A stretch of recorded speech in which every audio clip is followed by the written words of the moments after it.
G'day everyone, Viv here. I hope you're all keeping well. I had some complications with my airbrush while I was painting the crystal, so I thought I'd take a break, and Ty joins me tonight. Hey, how's it going? Because the airbrush isn't working, I wanted to start painting some figures, which I generally do with the brush, and I was really keen to make some progress on some figures that I was painting a few months ago with Ty for a game called Saga. Saga's, I don't know, Ty, what's the best way to explain what Saga is? Well, it's described as a Dark Ages sort of skirmish combat game. So it's not really like a big army scale. It's more you've just got a couple of small bands or units or whatever of guys led by a warlord or some sort of big hero figure. So what do you say, 12 to 15 figures? Up to 20 usually. Like is a good sort of basically regular sort of war band sizes range between 4, 8 and 12 depending on the skill level of the war bands. For example, the more elite troops are in little groups of 4s normally, and the regulars are 8, and then the levies or peasant troops are like groups of 12 normally. And it's a really nice simple point system. I won't go into all the details, but that's the basic sort of breakdown. Then you have your leader or your warlord. So you say it's a medieval game. Would you call it a historical game? Yeah, it's marketed as a historical game, and it's the Dark Ages period more than medieval, which is... Hang on, wait. Would you say it's a historical game for neckbeards, like you and I, or would you say it's a historical game aimed at sort of towards the more sort of, I don't know, I hesitate to use the word modern, but let's just say the Games Workshop player. Do you think it's orientated towards that sort of crowd, or do you think it's orientated towards like the hardcore historical sort of guys? Actually, I think it's more sort of like people that are more aimed at people that are interested in historical, but sort of want a bit more of a sort of a casual game rather than a really in-depth sort of like historical game with lots of really complicated rules and things. Because the rule system is at the core is really quite simple. And it's got like a lot of historical background in the books, but the basic gameplay elements and the rule system is really quite sort of boiled down simple. Each faction has like all different tactics, but the core like troops and things are all very similar from faction to faction because they're all just men really, and it's just based on their training. And so just how each faction fights. For example, one faction might use more javelins and things, or the Vikings. Yes, there's a lot of Vikings in this. That's one of the big draw cards. Quite sort of more hardy troops, and with just like axe and shield and or spears. And but then you've got like your more what they call levies, or which are like more like your peasant troops, which are where you find most of your archers in the levies. Not many forces have ranged troops that are non-peasant, like non-basics. Most of the more hard like experienced warriors are more get up and fight sort of warriors. It's got a big section here for scenarios. Do you say it's a scenario-driven game? Yeah, definitely. It's like all good skirmish games, and yeah, it's definitely got some good scenarios where it's rather than a big army scale game where it's just like you just get in there, beat each other's face and see who's better. There's a lot more sort of, because there's it's more sort of individual troop management in a way. It's not as much as other skirmish games where it's like each figure is a character. This one, you've still got your units of guys, but they're not too big, and so there's enough room to sort of activate them in different ways and sort of to pull off different maneuvers and go for different scenarios and things. Well, I mentioned that scenario aspect because in games like Force on Force, which is a modern, sort of ultra-modern rule system that can be used for lots of different stuff, that's very heavily scenario-driven. The scenario determines where you get deployed, it determines where your reinforcements come from, and the scenario really needs to be written before you play the game. Kind of like you would be playing a role-player game and you have a GM who guides people through the game. Is this the sort of game where you have to play that type of scenario, or can you play like a pick-up game where I bring my force and you bring your force and we can just sort of have a deployment zone and we play? Sure. Yeah, from my experience, it is more of a sort of a casual sort of pick-up game. When I first got introduced to this game, it was at a demo at a convention a while ago, and the guy that was doing the demo, he said that one of the things that the designer sort of mentioned as he was designing the game is he designed it to be a game that you could just like play on your kitchen table. It's just like just throw something over your kitchen table, put a bit of scenery down, and you can play a game. Like it's very much like designed to be like to appeal to people that like the history and the history of the time period, but also but don't want to get too bogged down. It's D6 based, so it's really easy. We'll talk about the dice in a minute because they're not actually D6 dice, they're custom dice. Well, there is custom dice for the orders, but the basic gameplay just uses D6s, like to hit people, to wound, and all that sort of stuff. Where this game sort of stands out, I guess, is this special orders system, which each race has got a completely different sheet of special orders. You've got custom dice for that, and so you can use that to plan your strategy for the turn. So there's a little bit of a random element, which some of the more hardcore gamers might not like so much, because you're not completely sure what your orders are going to be. But it's all about managing what you roll and determining how you spend those orders. Yeah, you might be in a critical moment in the game where you really need one of your special abilities represented on the cards to actually work, but you don't get the roll to be able to assign the action. The custom dice is just 8 of them. That's all you need. You don't need the custom dice. They do. Yeah, you don't need in the the book. custom They do dice. have a little chart that sort of allows you to sort of say that a 2 on your D6 represents one of these runes, and that's something that I really like. They use runes and images on the dice, which it kind of makes it a bit different. Yeah, it adds a bit more fun to it. It's more fun, obviously, like playing with the special dice. And even though, like I said, there's 12 different factions, they double up on, like, there's like, for example, there's at least 2 or 3 factions per set of dice. So you don't need to buy 12 whole sets of dice. So we'll talk about the economy of the game in a moment. But I like the fact that you can sort of, that if you are going to spend, in our case, $24 for 8 dice, you're not just limited to that one faction. You can use them in multiple factions. The sets that they put together for this, if you wanted to play, for example, let's grab the Normans, for example. If I wanted to play Normans Force, Gripping Beast do have a Normans box set, which includes everything that you need. Yeah. Pretty much for a full-size force. There is quite a few other companies that have made both metal and plastic figures, but even Gripping Beast have a couple of plastic, not a huge amount, but they've got a couple of plastic box sets as well, which is more the route that I've taken for collecting my forces. I use one of their boxes as well. I've got one box set of plastic Gripping Beast miniatures, and then I've got a couple of box sets of War Games Factory. The Gripping Beast plastics were crazy. We got 40 in there for $30 or something. Yeah, it's like 30 or 40 figures for like $30. It's and like just a little bit of conversion, and you've got all your troop choices there, from peasants through to you could make like your a warriors. You could pretty much with one and a half box sets, or one box set, you can make like a 4.4 set of one box set. Let's talk about one of the really interesting aspects of this game, and that's exhaustion. Fatigue. Yeah, it makes sense in a battle, in a war, when things are raging, especially in a melee-orientated environment like this one. You're going to get tired, and this is the first time that I've seen a game that actually represents people actually getting tired.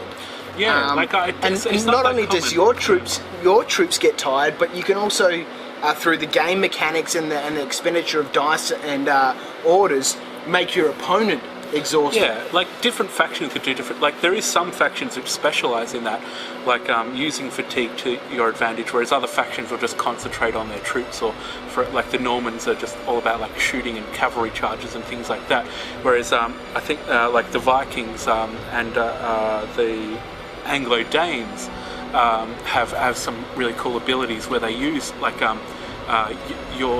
the enemy's fatigue against them. You earn fatigue tokens or fatigue points or exhaustion points for doing different sorts of things. When you get a certain amount of exhaustion points, your troops become basically ineffective. They're not able to. Yeah, they become definitely much less effective. Each time each of your units activates, the first time each round, they're fine.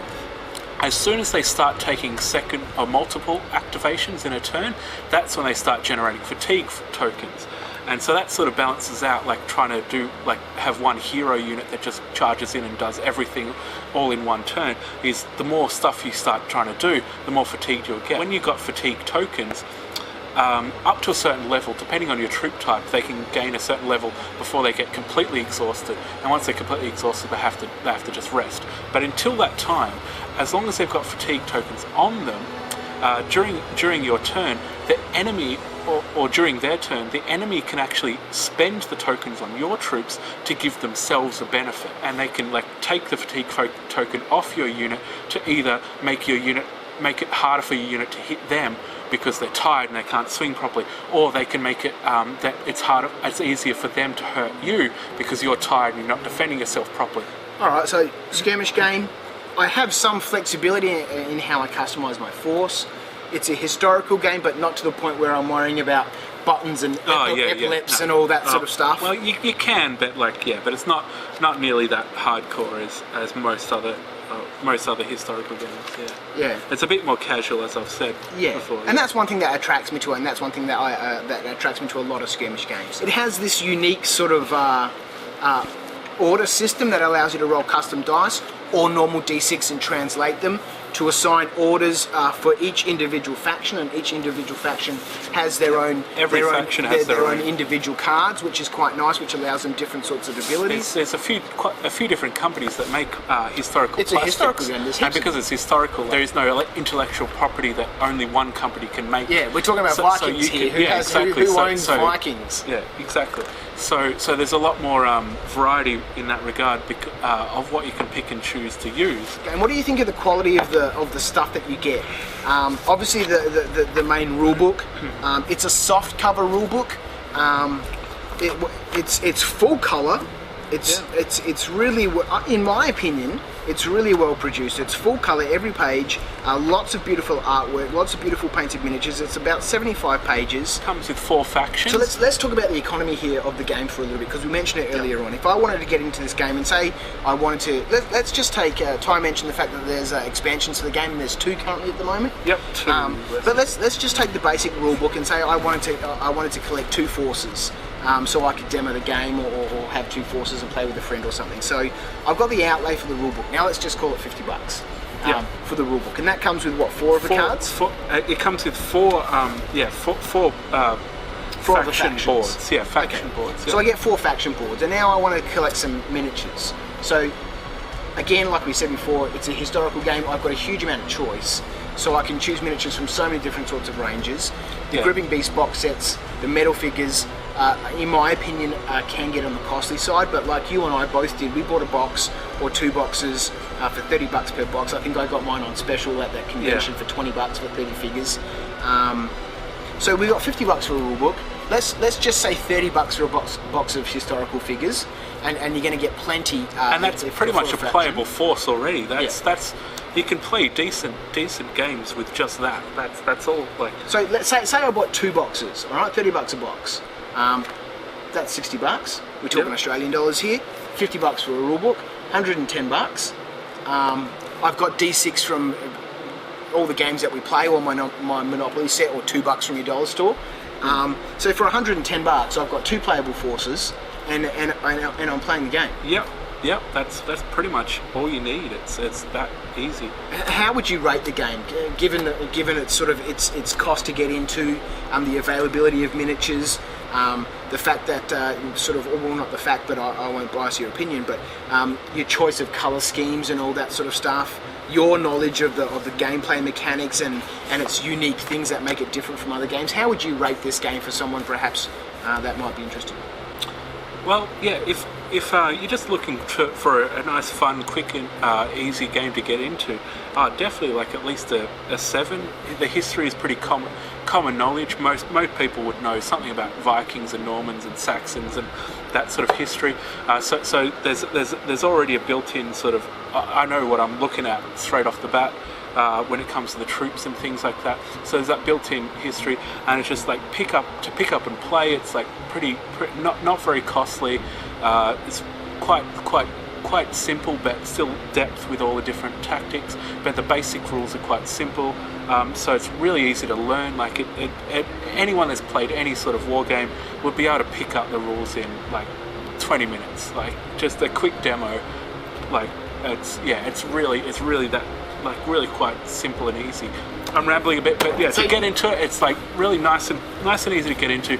Not a huge investment, nice and fun, quick to play, and not hard to learn. And yeah, I really like it. I was definitely really quite happy with it. I really enjoyed the game. I'm going to give it an 8.5 actually, Ty. But I'll tell you my reasons why. I'm giving it an 8.5. Because I'm somewhat sort of, I lean more towards that fantasy / historical sort of aspect of history, I suppose. I've got American Civil War forces, I've got Napoleonic forces. I've never really gotten into ancients too much, which this game, I guess you could say it falls into sort of that category of being somewhat a medieval. Yeah, it's sort of like in between ancients and medieval, I guess, like sort of that period. I class it as, it's a historical game, definitely. But not like your traditional historical games where you've got big blocks of units, you've got your American Civil War forces, or you've got your Celts, or other sort of smaller 12, 15 mil games, all the way down to 6 mil games. It's not a historical game in my opinion, in that respect. So that's one thing that attracts me to it, that it is historical, but at the same time it's kind of... It plays more like a fun sort of skirmish game. Yeah. The accessibility of miniatures... Not saying that historicals aren't fun, it's just, if that's your thing, I'm a lot more partial to quick skirmish games rather than 5-hour long battles. That's another reason why I give it good. I'm giving it an 8.5, because it is a skirmish game, but it's one of those skirmish games that, because it's sort of set in a period where we have bladed weapons, you're not overwhelmed with massive amounts of choice. You pick a couple of units and you play a game, so it's quick to get into, it's quick to play. I like the period, I like the accessibility of miniatures, I like the quality of the materials of the books that they provide. I like the fact that it's slightly different than everything else. That was one thing that really attracted me to Malifaux, was the fact that this is the first game that I've seen that I play with cards. No, I don't have dice. And so this introduces a custom dice to an order system with a bunch of other sort of aspects to the game that makes it tactical and strategic, but somewhat simple at the same time. Exactly. I really like it. I'm looking forward to getting my miniatures painted. I'm going to wait for my new airbrushes to arrive so I can continue working on some scenery. But in the meantime, I'm going to continue to paint up my Saga forces and we'll play a game. Yeah. So let us know what you think about it. If you know about it already, what's your opinion on it? If you're interested from what we've been talking about here tonight, let us know and we'll film more stuff about Saga, because I think it's a game that we're both interested in. You've been talking to me about it for a while. I've been talking about it for a while. Unfortunately, I've been a bit slack and I haven't really done much with it for a while. But I'm definitely keen to get into it a lot more. So look, let us know what you think. The game's called Saga from Gripping Beast. It looks like a good game to me. So I'd be interested to know what you think. Let us know. We'd love to do some more footage on it. We'd love to cover it a little bit more. So if you're interested in it, let us know. Go check it out. Saga from Gripping Beast. Thanks for watching, guys. We'll catch you next time. See ya. See ya.